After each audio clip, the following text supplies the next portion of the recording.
Welcome to History in One Take. In this series, we explore the Viking ring fortresses, precise, powerful structures built more than 1,000 years ago.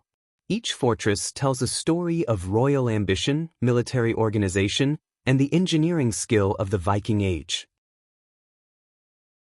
Today, we continue our journey into this remarkable network of circular strongholds as we turn our attention to one of the most unusual sites of them all, Nonnebakken. Nonnebakken lies hidden beneath the modern city of Odense. Unlike the great circles of Agersborg, Furket, and Trelleborg, which stand in open landscapes, Nonnebakken has been absorbed into the urban environment.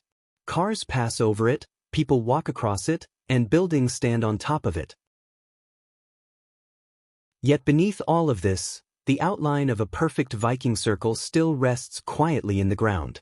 It is a fortress that survives not through towering walls, but through the traces it left behind.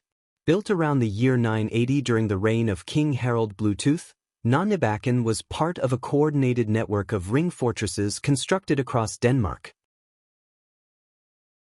This was a period of major transformation in the Viking Age. Harald Bluetooth was consolidating power, organizing his territory, and building structures that projected royal authority. The ring fortresses were not random constructions. They were deliberate, precise, and built with a level of planning that was rare for the time. Nonnebakken followed the same geometric principles as the other fortresses. It was a perfect circle, divided into 4 equal quadrants by 2 main roads that crossed at the center. Inside each quadrant stood longhouses arranged in strict order, forming a symmetrical pattern that reflected discipline and organization. Even though much of Nonnebakken has been destroyed or covered over, archaeological excavations have confirmed these features. The fortress was built with the same mathematical precision seen at Furket and Trelleborg. Archaeologists have uncovered sections of the rampart, the defensive wall that once surrounded the fortress. They found traces of the ditch that ran outside the wall, forming an additional layer of protection. They discovered post holes and structural remains that matched the layout seen at other ring fortresses. These findings confirm that Nonnebakken was part of the same network of royal strongholds built under Harald Bluetooth.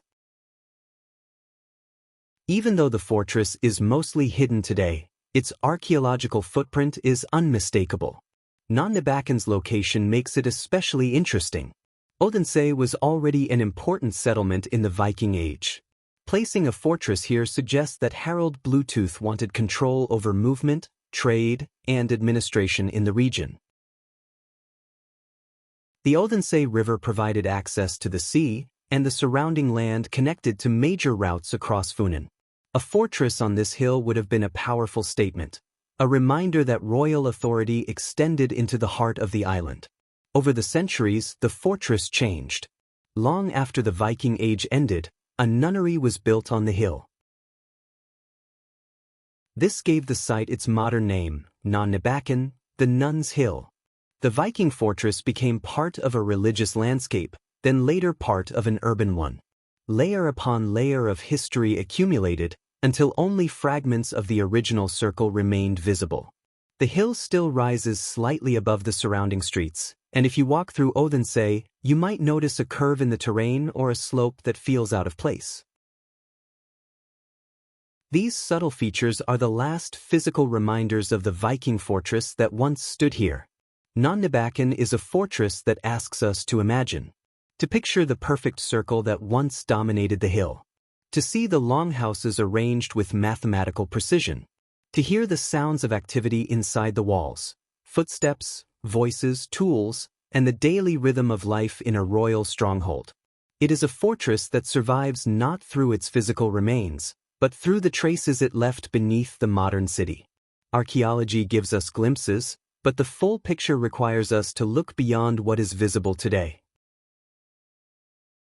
Despite its hidden nature, Nonnebakken remains an important part of the ring fortress network. It shows that Harald Bluetooth's vision extended beyond rural landscapes and into major settlements. It demonstrates that the ring fortresses were not just military structures, but administrative centers, symbols of power, and markers of royal presence. Nonnebakken may not stand tall like Trelleborg, but its story is just as significant. Today, the site is a blend of past and present. Modern buildings stand where Viking longhouses once stood. Streets cross the area where soldiers may have marched.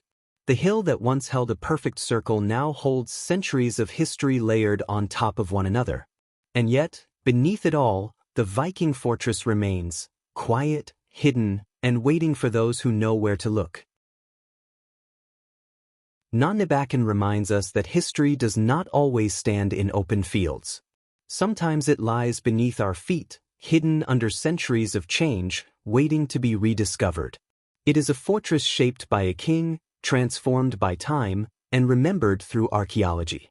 Thank you for watching History in One Take. A new chapter in the Viking Ring Fortress series is coming soon.